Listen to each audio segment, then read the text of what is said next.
আমরা যারা দামি হতে চাই, সম্মানী হতে চাই, হ্যাঁ, দুনিয়ার চোখে না, দুনিয়ার মানুষের চোখে না, রব্বুল আলামিনের চোখে আমরা দামি হব কি দিয়ে, দামি হব কিসের মাধ্যমে?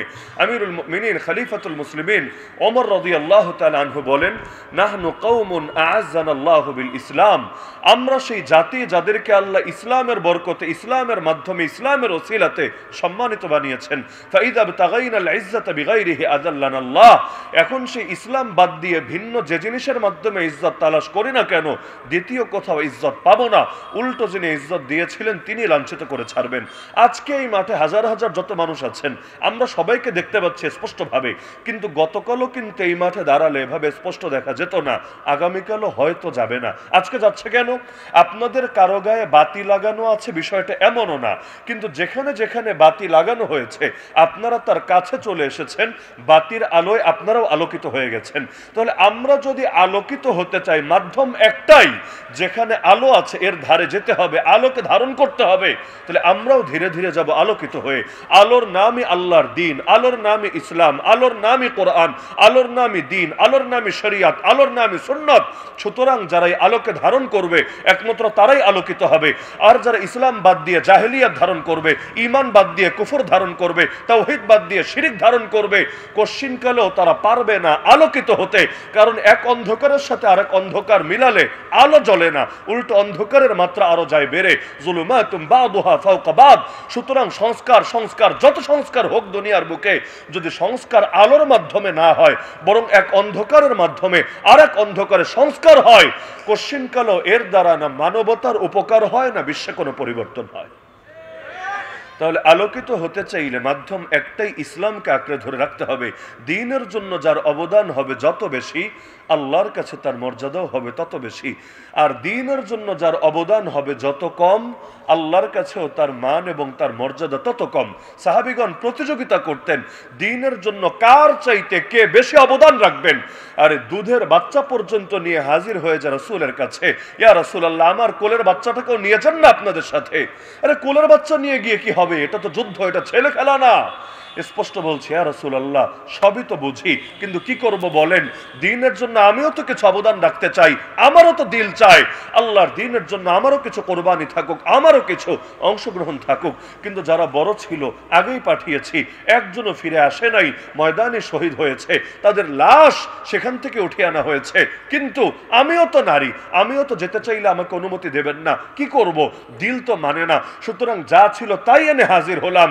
এই বাচ্চাটাকে নিয়ে যান না, যদিও বুঝি আমার বাচ্চা যুদ্ধ করতে পারবে না, লড়াই করতে পারবে না, কিন্তু এতটুকু তো অন্তত পারবে। জালেম যখন আপনার বুকে তীর মারবে, বর্ষা মারবে, আপনার কোন সাহাবীর কোলে দিয়ে রাখবেন আগেই বাচ্চাটাকে। জালেম আপনাকে আঘাত করলে আমার বাচ্চাটাকে ঢালের মতো করে আপনার বুকের সামনে পেতে ধরবে। জালেমের তীর এসে, বর্ষা এসে আমার বাচ্চার বুকটাকে ফোরফোর করে দিয়ে যাবে। কিন্তু আমার দুধের বাচ্চার বদৌলতেও, তার প্রাণের কোরবানির বদৌলতেও আপনার প্রাণ তো সুরক্ষিত থাকবে। কিয়ামতের দিন আল্লাহকে গর্ব করে বলতে পারবো, আয় আল্লাহ, আমি শহীদের মা, আমার সন্তান তার জান কোরবান করেছে তোমার নবীর হেফাজতের জন্য। নাবালেগ পর্যন্ত চলে আসে, ইয়া রাসূলুল্লাহ, আমাকেও একটা সুযোগ দিতে হবে। যাচ্ছেন ময়দানে, আমাকে রেখে যেতে পারবেন না, আমাকেও সাথে নিয়ে যেতে হবে। আল্লাহ রাসূল বলছেন, তোমার বয়স হোক, প্রাপ্ত বয়স্ক হও, এরপর তোমার বলতে হবে না, আমরাই তোমাকে সাথে নিয়ে যাব ইনশাআল্লাহ, তোমার রিকোয়েস্ট লাগবে না, আমরাই তোমাকে নিয়ে যাব ইনশাআল্লাহ। নাবালেগ পর্যন্ত বলছে, আমাকেও একটা সুযোগ দিতে হবে, আমাকেও সাথে করে ময়দানে নিয়ে যেতে হবে। আল্লাহ রাসূল সাল্লাল্লাহু আলাইহি ওয়াসাল্লাম স্পষ্ট বলছেন, তোমার বয়স হোক, তোমার বলতে হবে না, আমরাই তোমাকে সাথে করে নিয়ে যাব ইনশাআল্লাহ। তখন যখন দেখে কোনোভাবেই তার অনুরোধ আল্লাহ রাসূল শুনছে না, অবশেষে সে কৌশল বের করলো, বলল, ইয়া রাসূলুল্লাহ, যদিও আমি বয়সে ছোট, কিন্তু যুদ্ধের ময়দানে তো বয়স দরকার না, শক্তি দরকার। তা আমি বয়সে ছোট হতে পারি, শক্তিতে কিন্তু ছোট না। একটা বার আমাকে লড়াই করার অনুমতি দিয়ে দেখেন না, ওই যে ওরে তো নিলেন, ও তো আমার চাইতে বয়সে বড়, ওর সাথে লড়াই করার অনুমতি দেন। যদি আমি কুস্তিতে হেরে যাই, দ্বিতীয়বার রিকোয়েস্ট করব না, আর যদি আমি জিতে যাই, আমাকে কেন সুযোগ দেওয়া হবে না? আল্লাহ রাসূল বলেন, ঠিক আছে, তাহলে এক ধাপ লড়াই হয়ে যাক। যেখানে সাহাবীরাও অবাক, কারণ হলো বড় বড় মানুষদেরকে ঠেলে ঠেলে ময়দানে নেওয়া যায় না এই যুগে, আর সেখানে একটা বাচ্চা পর্যন্ত বায়না করছে তাকে নিয়ে যেতে হবেই হবে, কার না কৌতূহল জাগে। অবশেষে আল্লাহ রাসূল সাল্লাল্লাহু আলাইহি ওয়াসাল্লাম অনুমতি দিলেন, লড়াই শুরু হবে। ছোটটা গিয়ে বড়টার কানে কানে লড়াই শুরু হওয়ার আগেই একটু করে বলে আসছে, ভাই আমার, কথা তো একটা বলেছি, কিন্তু বাস্তবতা তো বুঝি। তুমি বয়সেও বড়, শক্তিতেও বড়। তুমি যদি শক্তি প্রয়োগ করো, আমি তোমার সাথে কুলিয়ে উঠতে পারবো না। কিন্তু আল্লাহর জন্য একটাবার স্যাক্রিফাইস করা যায় না? আল্লাহর জন্য একটাবার নিজেকে ছোট করা যায় না? আল্লাহর নবী তো তোমাকে অনুমতি দিয়েছেন, নবী তোমাকে কবুল করে নিয়েছেন, তোমার তো কপাল খুলে গেছে। আর আল্লাহ নবী একবার যাকে কবুল করে নেন তাকে পুনরায় রিজেক্ট করেন না। সুতরাং আল্লাহর জন্য একটাবার যদি তুমি ছোট হও, তোমার মোটেও লস হবে না। মাঝখান দিয়ে আমারও কপালটা খুলে যাবে ইনশাআল্লাহ। এরপর দুই ভাই হাতে হাত রেখে কাঁধে কাঁধ মিলিয়ে একসঙ্গে জিহাদের ময়দানে যাব, জান্নাতের বাজারে সওদা করবো ইনশাআল্লাহ। তো ভাই একটাবার ছোট হবে না? এটা শুনে বড়টার মন গলে গেল। সে বলল ঠিক আছে, তাহলে লড়াই শুরু হোক, তুই টেনশন করিস না, আমি ব্যবস্থা করছি। লড়াই হলো। দুনিয়ার সবাই দেখলো ছোটটা বড়টাকে হারিয়েছে, বাস্তবে হারাতে পারে নাই, বড়টা নিজের থেকেই হার মেনে নিয়েছে। অবশেষে আল্লাহর রাসূল উভয়কে যাওয়ার অনুমতি দিয়েছে। বুড়া সাহাবী পর্যন্ত বায়না ধরছে সন্তানদের কাছে, এই কই যাচ্ছ তোমরা? আব্বাজান জিহাদে যাচ্ছি। আমাকেও নিয়ে যাও, যেতে হবে। এবার বাচ্চারা বলছে আব্বাজান আপনি বৃদ্ধ হয়ে গেছেন, আপনার চলাফেরা করতে কষ্ট হয়। নবী যতদিন ছিলেন তার সঙ্গে শরীক হয়ে জিহাদ করেছেন। আবু বকর রাদিয়াল্লাহু আনহু যখন ছিলেন তার সঙ্গেও শরীক হয়ে জিহাদ করেছেন। ওমর রাদিয়াল্লাহু আনহু প্রায় এক যুগ শাসন করেছেন, তার সঙ্গেও শরীক হয়ে জিহাদ করেছেন। এখন খলিফা ওসমান রাদিয়াল্লাহু আনহু। কিন্তু আপনি তো বৃদ্ধ হয়ে গেছেন, আর কত? আপনি আপনার জীবনের হক আদায় করেছেন। এখন আমরা আপনার সন্তানরা নওজোয়ান হয়েছি, আপনার পক্ষ থেকে হক আদায় করে দেব ইনশাআল্লাহ। আপনি ঘরেই থাকেন, আমাদের জন্য দোয়া করে দিলেন। বাবা চিৎকার করে উঠলো, এই চুপ থাক তোরা, তোরা আমাকে বসে থাকতে বলিস ঘরের ভেতরে, আল্লাহর কোরআন তো আমাকে বসে থাকার অনুমতি দেয় না। তোরা কি সূরা তাওবা পড়িস নাই? সূরা তাওবার এই আয়াত কি তোদের মনে নাই? ইনফিরু খিফাফা ওয়া সিকালা ওয়া জাহিদু বিআমওয়ালিকুম ওয়া আনফুসিকুম ফি সাবিলিল্লাহ। হালকা হও আর ভারী হও, বের হয়ে পড়ো ময়দানে, মাল দিয়ে আর জান দিয়ে জিহাদ করতে থাকো আল্লাহর পথে। এবার বলছে যতদিন যুবক ছিলাম, দেহ হালকা ছিল, তখনও ময়দানে গিয়ে লড়েছি। এখন বুড়া হয়েছি, শরীর ভারী হয়েছে, তাতে কি? আল্লাহ তো বলেছে হালকা হলেও যেতে, ভারী হলেও যেতে। সুতরাং আমাকে বসে থাকতে বলে লাভ নাই, আমি যাবই যাব ময়দানে। তোমরা যদি নিয়ে না যাও, প্রয়োজনে যাব অন্য কারো সাথে, কিন্তু আমাকে ফিরায় রাখতে পারবা না। সন্তানরা বলছে আব্বাজান তাহলে যদি যেতেই হয় অন্য কারো সাথে যাওয়ার দরকার নাই, আমাদের সাথে চলেন, আমরা যতটুকু পারি খেদমত আঞ্জাম দেবো ইনশাআল্লাহ। সর্বপ্রথম নৌপথে সফর, জাহাজে করে যেতে হবে বিশাল দূরের পথ, এরপর গিয়ে লড়াই হবে। সারা জীবন এভাবে নৌপথে যুদ্ধ করে অভ্যস্ত না। জোয়ানকালে যখন যুদ্ধ করেছে সমতলে করেছে, ঘোড়ার পিঠে চড়ে, উটের পিঠে চড়ে গিয়ে যুদ্ধ করেছে। কিন্তু এই বুড়া বয়সে এসে নৌজানে যখন উঠলো, শরীর এই ধকলা নিতে পারলো না, এক পর্যায়ে সেখানেই শেষ নিঃশ্বাস ত্যাগ করলো। সন্তানরা তো পেরেশান, এখন কি হবে? জানাজা তো আদায় করলো, কিন্তু বাপরে দাফন করবে কোথায়? এই সমুদ্রের ভেতরে, পানির ভেতরে। কোন সন্তান পারবে নিজের বাপের লাশ ধরে পানিতে ফেলে দিতে? তারা চিন্তা করলো এখন কি করা। ব্যাকেও আসা সম্ভব না, কারণ আবার জিহাদের ময়দান ছেড়ে আসবে, তাও সবাইকে নিয়ে জাহাজ আবার যেখান থেকে রওনা করেছে সেখানে ফিরবে। তাদের বিবেক বাধা দিল। অবশেষে চিন্তা করলো চলতে থাকে, যেখানে মাটি পাবো সেখানে দাফন করে দেবো ইনশাআল্লাহ। একদিন গেল, মাটি পায় না। দুদিন, 3 দিন, মাটি পায় না। যেতে যেতে সপ্তাহ শেষ, তাও মাটি পায় না, কারণ এটা তো সমুদ্রে বের হয়েছে, নদীতে না। 10 দিন পর একটা দ্বীপ তারা খুঁজে পেল, সেখানে গিয়ে জাহাজ নোঙ্গর করলো। তাদের ধারণা ছিল লাশ যেখানে রেখেছে কাছাকাছি গেলে বিকট দুর্গন্ধ বের হবে, আর লাশের কাছে গেলে দেখবে যে পচে গেছে, গলতে শুরু করেছে। কারণ 10টা দিন তো কোনো কম কথা না, আর ফ্রিজিং এর ব্যবস্থা নাই, বরফ নাই, কিচ্ছু নাই, তাহলে এতদিন লাশ থাকে কিভাবে? কিন্তু যখন কাছাকাছি গেল, দূর থেকেই তারা অনুভব করছিল এমন এক সুঘ্রাণ আসছে যেরকম সুঘ্রাণ কোনোদিনও তারা পায় নাই। এরপর যখন কাছে গেল, লাশ দেখে তারা এত অবাক হলো, কোনো পচা নাই, কোনো গলা নাই, বরঞ্চ এখনো পুরো শরীর তাজা আছে। দেখলে মনে হচ্ছে যেন মরেই নাই, ঘুমিয়ে কোনো উত্তম স্বপ্ন দেখছে। মুখের ভেতর এখনো নুরানি হাসি লেগে আছে। এই যে ফিলিস্তিনে গত 1.5 বছরে তুফানুল আকসা, এই লড়াই শুরু হওয়ার পর যাদেরকে শহীদ করা হয়েছে, এই দূর থেকে বসেই তাদের ছবিগুলো শুধু এক নজরে দিলের চোখ দিয়ে তাকায় দেখেন। এমন এমন ব্যক্তি যাদের কারো শরীরটা ঝাঁঝরা হয়ে গেছে বুলেটের আঘাতে, কারো হাত উড়ে গেছে বোমার আঘাতে, কারো পা নাই, কিন্তু সেই ক্ষতবিক্ষত দেহের ভেতরেও চেহারাটার দিকে শুধু তাকাবেন। এরপর যদি আপনার দিল কোনো কিছু সাক্ষ্য না দেয়, আমাকে বললেন এই শহীদদের চেহারার ভেতর এমন একটা নূর কাজ করে, মরার পরও তাদেরকে দেখলে এত ভালো লাগা কাজ করে, এত ভালো লাগা কাজ করে। তখন দিল সাক্ষ্য দেয়, না, আল্লাহর বান্দা মরেও অমর হয়ে আছে, বড় জেতা জিতে গিয়েছে, আমরাই আছি লসে, তারা লসে নাই। কারণ তারা আল্লাহর কাছে নিজের জানটাই বিক্রি করে দিতে পেরেছে। তারা হয়েছে বিক্রেতা, আল্লাহ হয়েছেন ক্রেতা। এজন্য সাহাবীও দেখেন না, শহীদ হতে হতে পর্যন্ত চিৎকার করে বলে, ফুজতু ওয়ারাব্বিল কাবা, কাবার রবের কসম, জীবন আমার কাজে লেগে গেছে, জীবন আমার কামিয়াব হয়ে গেছে। কারণ একটা মাত্র জান ছিল, সেটা দিয়ে দিতে পেরেছি আল্লাহকে। হানজালা রাদিয়াল্লাহু আনহু ঘটনা কে না জানে? ফরজ গোসল করতে কয় মিনিট লাগে? তো মাথায় আসে নাই, মানে গোসল করবে এরপর যাবে, এমন ভাবে ছটফটানি শুরু হয়েছে ডাক আসার পরে। এমন কি আবু জাহালকে নিধন করেছে কে? এই উম্মতের ফেরাউন বলা হয় আবু জাহালকে। জাস্ট ছোট দুইটা বাচ্চা, এমন দুইটা বাচ্চা দাড়ি মোচো গজায়নি, ময়দানের মধ্যে তারা মূল বাহিনীর অংশও না। হঠাৎ করে গিয়ে, বুখারীতে হাদিস আছে, আব্দুর রহমান বিন আওফ রাদিয়াল্লাহু আনহু বলেন, হঠাৎ দেখি ডান পাশে এক বাচ্চা, বাম পাশে এক বাচ্চা, বদরের ময়দান, এমনি পেরেশানিতে। তো ভাবলাম, এই দুই বাচ্চার জায়গায় দুইটা যুবক থাকলেও তো আজকে, অস্ত্র তো নাই, মাত্র দুইটা তরবারি, 305 জন ময়দানে, বাকি 8 জন অন্যান্য কাজে। তাহলে যদি কিছু যুবকও থাকতো সাথে, তাও খালি হাতে হলে ওদেরকে একটু চাপে ফেলতে পারতাম, এই বাচ্চা দিয়ে কি হবে? তিনি বলেন, এগুলো ভাবছিলাম, হঠাৎ করে একটা বাচ্চা আমাকে বলল, চাচা, ও চাচা, আবু জাহালকে একটু দেখায় দেন না। তিনি বলেন, অবাক হয়ে গেলাম। ওরে বলার আগে পাশ থেকে আরেক বাচ্চা বলে, না চাচা, আমাকে দেখান, আমাকে, আবু জাহাল লোকটাকে। তিনি বলেন, আমি জিজ্ঞাসা করলাম, ভাতিজা, আবু জাহালকে দেখে কি কাজ তোমাদের? সে হলো আজকের যুদ্ধের সেনাপতি, কুরাইশের সর্দার, তাকে দেখে তোমাদের কাজ কি বলো দেখি। সঙ্গে সঙ্গে তারা বলে উঠলো, চাচা, শুনেছি শুনেছি ও আল্লাহর নবীকে গালি দেয়, আল্লাহর নামে কসম করেছি, একবার যদি ওর দেখা পেয়ে যাই, হয়তো ওকে জাহান্নামে পৌঁছাবো, না হলে নিজেরা শাহাদাতের অমীয় সুধা পান করে জান্নাতের সবুজ পাখি হয়ে যাব। কিন্তু ও বা আমরা, যার কপালে আগে মরণ লেখা, মরণ পর্যন্ত ওর পিছু তো ছাড়বো না। মাকে বলে এসেছি, মা, আবু জাহালের সাথে বোঝাপড়া করার আগে এই মুখ আর তোমাকে দেখাবো না। তিনি বলেন, ওদের কথা শুনে আর নিজের উপর কন্ট্রোল করতে পারলাম না, আমি ইশারা দিয়ে দেখালাম, ভাতিজা, ওই যে ঘোড়ার উপর এক আরোহী দেখতে পাচ্ছ, যোদ্ধা, সেই হলো আবু জাহাল, আজকের যুদ্ধের সেনাপতি, কুরাইশের সর্দার। তিনি বলেন, ইশারা দিতে দেরি, বাজ পাখির মতো ছুটে যেতে দেরি না। এমনকি বড় কেউ যদি ছুটে যেত, যেহেতু আবু জাহাল সেনাপতি, আর সেনাপতির প্রোটোকল সবচাইতে বেশি থাকবে, এটাই স্বাভাবিক। কারণ নেতা নেত্রী সেনাপতি এদের উপরে নির্ভর করে বাকি সবকিছু। কর্মী যত লাখ না, যত কোটি থাকুক, নেতা নেত্রী যদি মাইনকে চিপায় গিয়ে ঢুইকা যায়, তাহলে কর্মীদেরও মনোবল থাকে না, তাদেরও মনোবল ভেঙে যায়। আর যদি নেতা নেত্রীরা সামনে থেকেই যে কোনো হালতের মধ্যে অটল থাকে, অবিচল থাকে, এবং তারা নিজেরাই সার্ভাইভ করতে থাকে, তাহলে অন্যদের মধ্যেও যে কোনো পরিস্থিতির মোকাবেলা করার আলাদা হিম্মত চলে আসে।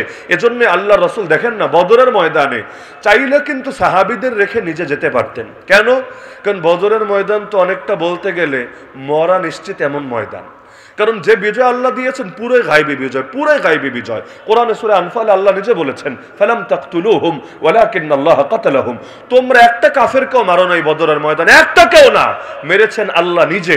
ওমা রামাইতা ইয রামাইতা ওয়ালাকিন্নাল্লাহ রামা, হে নবী, আপনি যখন ধুলো ছুঁড়ে মেরেছিলেন, আরে আপনি মারেন নাই, মেরেছেন আল্লাহ নিজে। বলে এক মুঠো ধুলো কিভাবে চলে যায় 1000 মানুষের চোখে, সম্ভব কিভাবে? আসলে আপনি মারেন নাই, হাত ব্যবহার হয়েছে আপনার, মেরেছেন আল্লাহ নিজে। তাহলে বাহ্যিকভাবে তো ময়দানটা বড় জটিল ময়দান ছিল।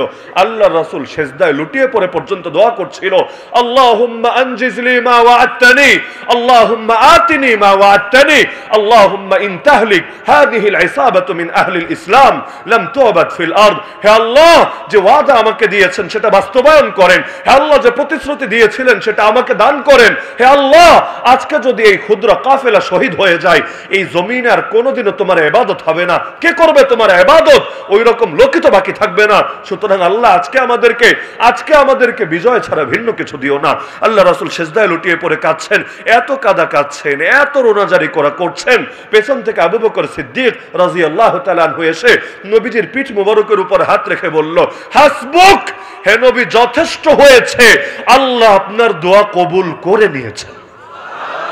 আপনি চিন্তা করেন দোয়ায় কি পরিমাণ ঈমানি শক্তি থাকলে, কি পরিমাণ নূর থাকলে, আরে দোয়া করে একজনে কিন্তু অন্যদের দিল সাক্ষ্য দেয় এই দোয়া আল্লাহ ফিরাবেন না, দোয়া কবুল করেছেনই করেছেন।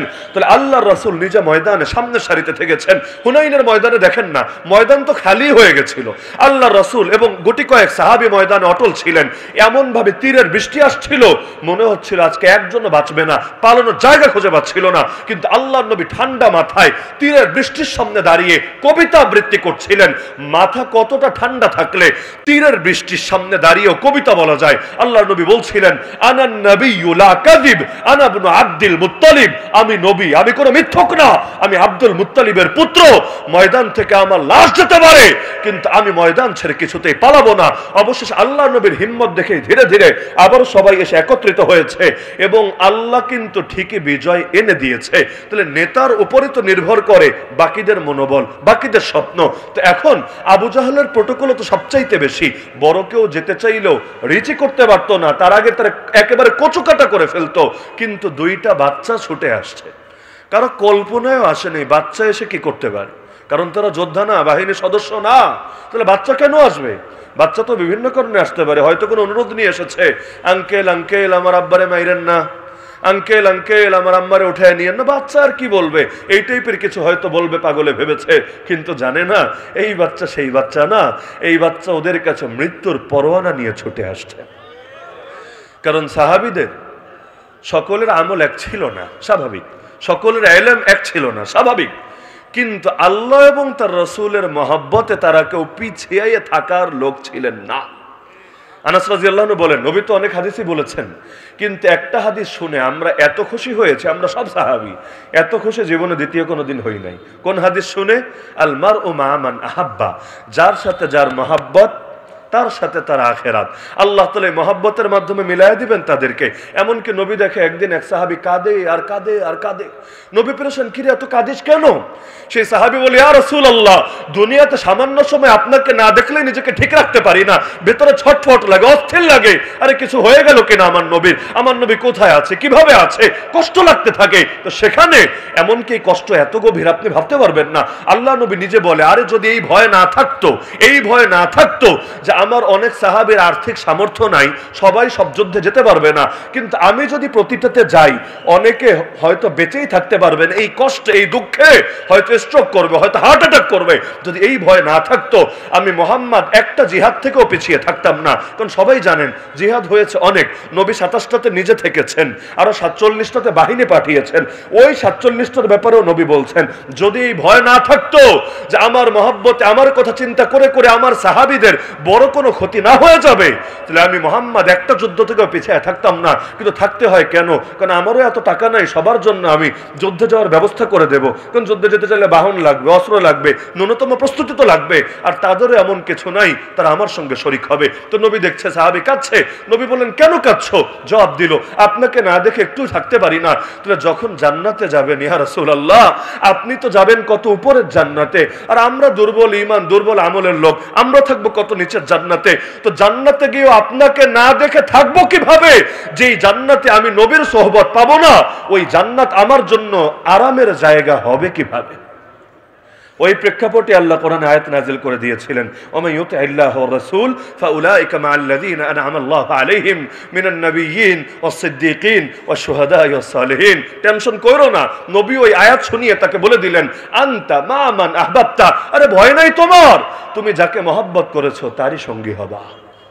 হ্যাঁ, প্রসঙ্গক্রমে তারা শুনে রাখেন যারা মহব্বত করেছেন কাফেরদেরকে, মুশরিকদেরকে, নাস্তিকদেরকে, বেঈমানদেরকে, পাপিষ্ঠদেরকে, চুলও তাদের মতো, মুখও তাদের মতো, কাপড় চোপড়ও তাদের মতো, চলাফেরাও তাদের মতো, কথাবার্তা আচরণ উচ্চারণ তাদের মতো, রাজনৈতিক আদর্শও তাদের মতো, অর্থনৈতিক আদর্শও তাদের মতো, বিচার আচরণ তাদের মতো, সবই তাদের মতো। আপনিও প্রস্তুত থাকেন তাদের সাথে হাসরে একত্রিত হওয়ার জন্য। কারণ উভয় ক্ষেত্রেই তো এটা হবে, উভয় ক্ষেত্রেই তো হবে।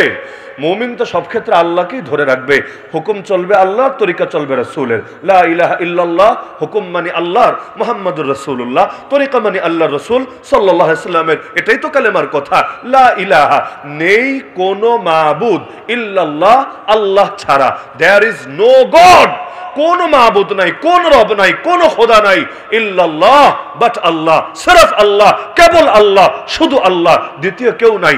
এই কালেমা যখন পড়ে জীবনের সব ক্ষেত্রে নিজেরা আল্লাহর গোলামি বানিয়ে ছাড়ে। আমার নামাজের রব যিনি, আমার রাজনীতির রব তো তিনি, আমার জাকাতের রব যিনি, আমার অর্থনীতির রব তো তিনি, আমার হজের রব যিনি, আমার পার্লামেন্টের রব তো তিনি, আমার জাকাতের রব যিনি, আমার কোর্ট কাছারির রব তো তিনি, আমার ব্যক্তিগত আমলের রব যিনি, আমার রাষ্ট্র পরিচালনা থেকে শুরু করে প্রতিটা সেক্টরের রব তো একমাত্র তিনি। যে মানবে তার মুখে লা ইলাহা ইল্লাল্লাহ সাজে, যে মানবে না তার মুখে কিভাবে সাজে? 2 বাচ্চা গেল, অন্যরা সিরিয়াস হলো না। এখন গিয়ে দেখে আবু জাহাল তো অনেক উপরে, কারণ অ্যারাবিয়ান হর্স বাংলাদেশের কাঙ্গাল ঘোড়া না। অ্যারাবিয়ান হর্স তো এত উঁচু, আপনাদের অনেকের মাথায় ওর পিঠ পর্যন্ত হবে না, মানে আপনার মাথার চাই তো ওইটার পিঠ উঁচু, আর এরা তো বাচ্চা ছোট মানুষ। তাহলে আবু জাহাল তো সেই ঘোড়ারও পিঠে, নাগাল পাবে কিভাবে? আর পায়েটায় মারলে তো আর কাজ হবে না, আবু জাহাল তো মরবে না। আবু জাহালকে তো মারার জন্য তারা এসেছে। এখন আবু জাহাল তো ধরা ছোঁয়ার বাইরে, এখন কি হবে? হাতেও তো সময় নাই, কারণ হলো অন্যরা কিন্তু টের পেলে কচুকাটা করে ফেলবে। ওরা কিছু বুঝে ওঠার আগে একজন গিয়ে ঘোড়ার পায়ে কোপ মেরে দিল। পায়ে যখন কোপ মারলো, ঘোড়ার পা কেটে আলাদা হয়ে গেল। ঘোড়া লাফ দিতে গিয়ে আর ব্যালেন্স করতে পারলো না, ঘোড়া ঠাস করে জমিনে পড়ে গেল। আবু জাহাল বসা ছিল উপরে, ও ছিটকে গিয়ে পড়লো। আর একজন লাফ দিয়ে বুকের উপর চড়ে খাট যা করার তা করে দিল। এখন অন্যরা কি আর ছেড়ে দিবে ওদেরকে? বাচ্চা হোক আর বড় হোক, বাচ্চাদের পেছনেও বুড়ারা লাগতে পারে। কখন? যদি গদির প্রশ্ন ওঠে। গদির প্রশ্ন উঠলে নিজের হাঁটুর বয়সী বাচ্চা পোলাপান, নিজের নাতি বা নাতির চাইতেও ছোট পোলাপান, এদের বিরুদ্ধেও মানুষ লাগতে পারে, কারণ গদির লোভ বড় কঠিন লোভ, এই ক্ষেত্রে কোনো ছাড়াছাড়ি চলে না। তো এখন যখন ওই ক্ষেত্রে এই কাহিনীটা হলো, অন্যরাও তো দেখলো চোখের সামনে নেতা শেষ।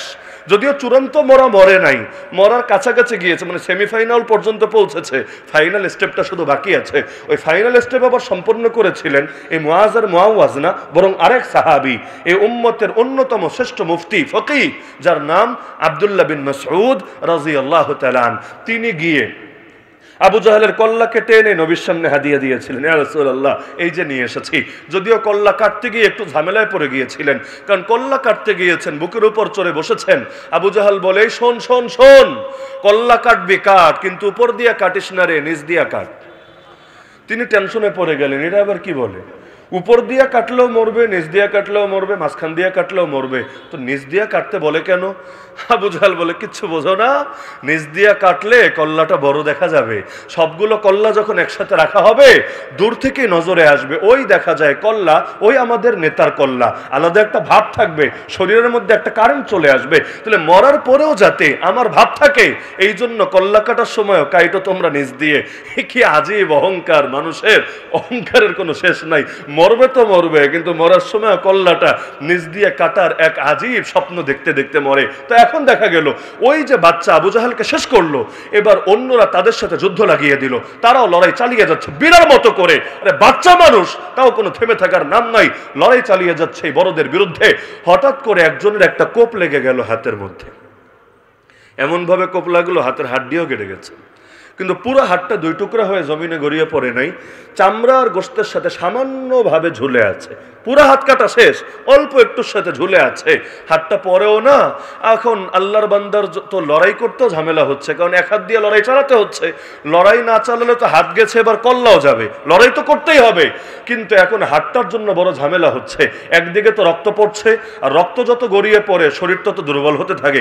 আরেকদিকে এভাবে যদি একটা কাটা হাত নড়তে থাকে, যে কেউ আনইজি ফিল করবে, এটা অস্বাভাবিক লাগবে তার কাছে, লড়াইটাও স্বাভাবিকভাবে সে করতে পারবে না। আর একটা ঝামেলা হলো, কোনো জায়গায় যদি কাটে, চামড়াও যদি ওঠে, দেখবেন এখানে টাচ লাগলেও কলিজায় মোচড় দিয়ে ওঠে, স্বাভাবিক ব্যাপার। তো হাত যখন কাটা, যেই কয়বার নড়বে, ভেতরে দরদ হবে নাকি হবে না? তো সেও চিন্তা করছে, এভাবে তো বেশিক্ষণ আমি টিকতে পারবো না, মনোবল থাকবে না।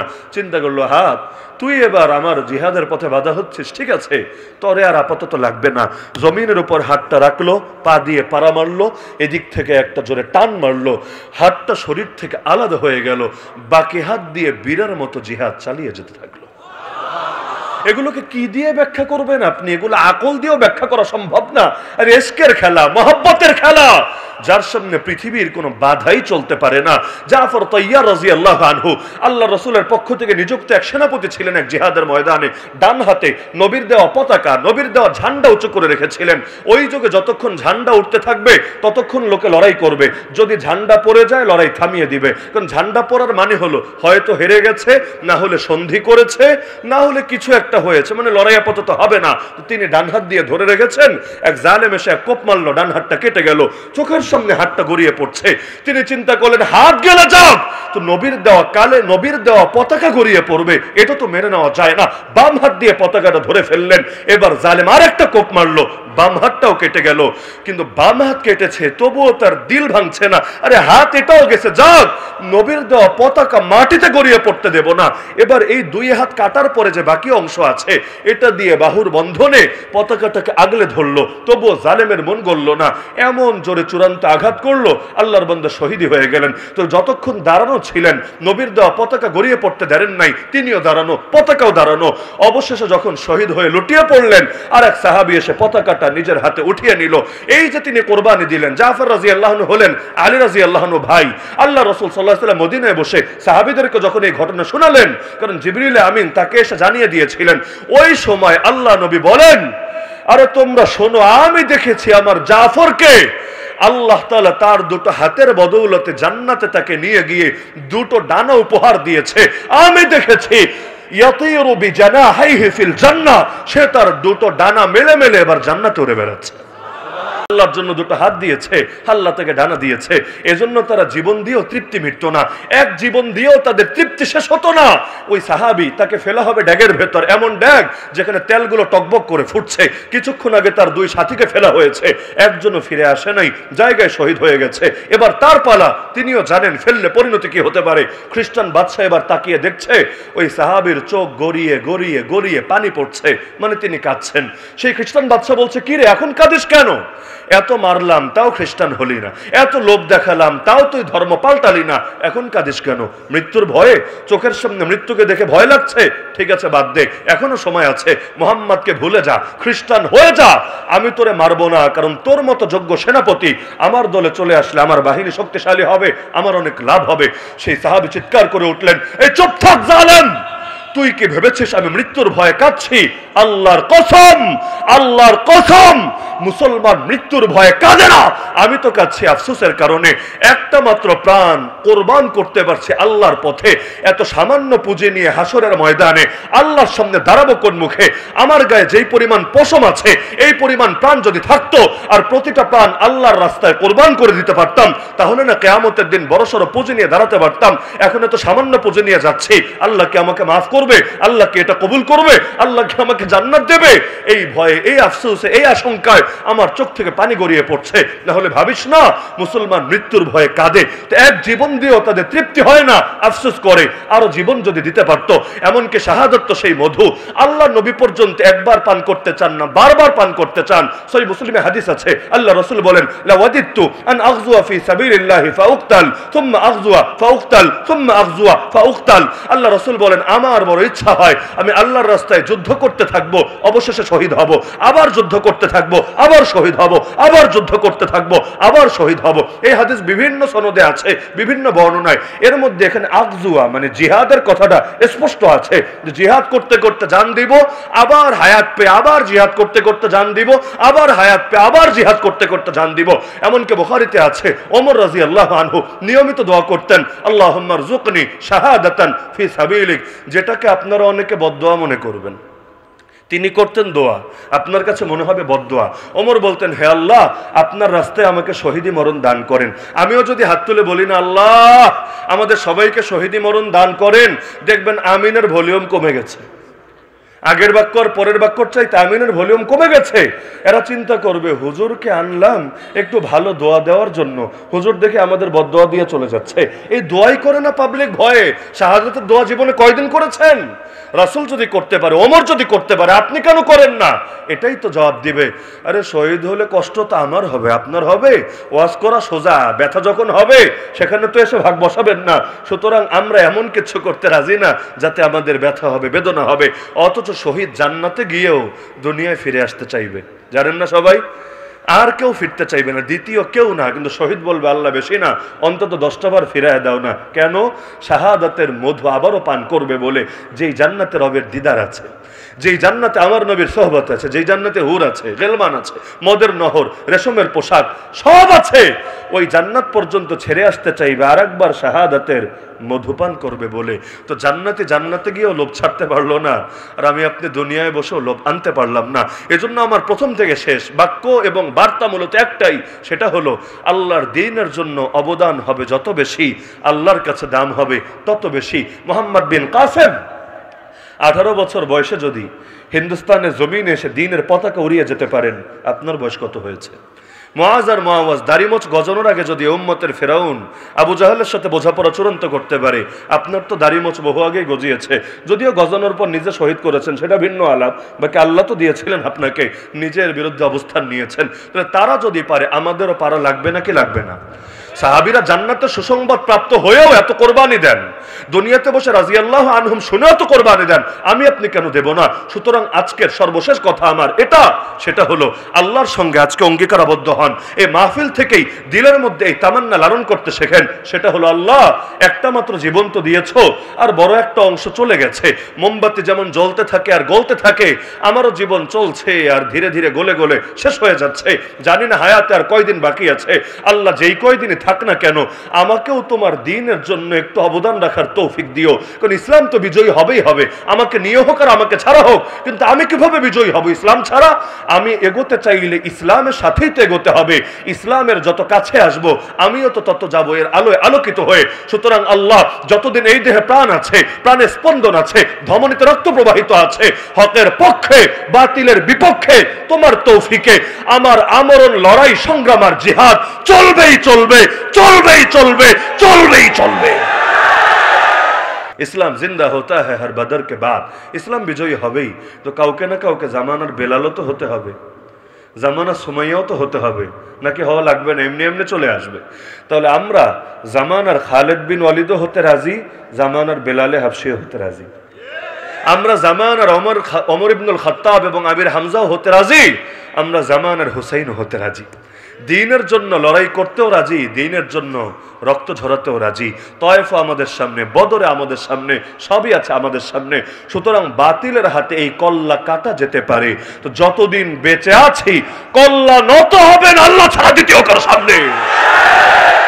একটা চেতনা যদি দিলে ঢুকাতে পারেন, দুদিন আগে না হলেও দুদিন পরে পরিবর্তন আসবেই আসবে ইনশাআল্লাহ। শাইখুল হাদিস আল্লামা আজিজুল হক রাহমাতুল্লাহি আলাইহি বলতেন, ইসলাম নামক বৃক্ষের গোড়ায় পানি নয়, বরং রক্ত ঢালতে হয়। আর যেই জমিনে শহীদের রক্ত ঝরে, সেই জমিনে ইসলামের ফুল ফোটেই ফোটে। তা আমরা উভয় হালতের জন্য প্রস্তুত আলহামদুলিল্লাহ। শাহাদাত হ্যায় মতলুব মকসুদ মুমিন, না মালে গনিমত না কিশোর কুশাई, फना फिल्लाह की तह में बका का राज मुजमर है। जिसे मरना नहीं आता, जिसे मरना नहीं आता, उसे जीना नहीं आता। वमा अलैना इल्ला अल बलागुल मुबीन। व आखिर दावाना अनिल हम्दुलिल्लाहि रब्बिल आलमीन।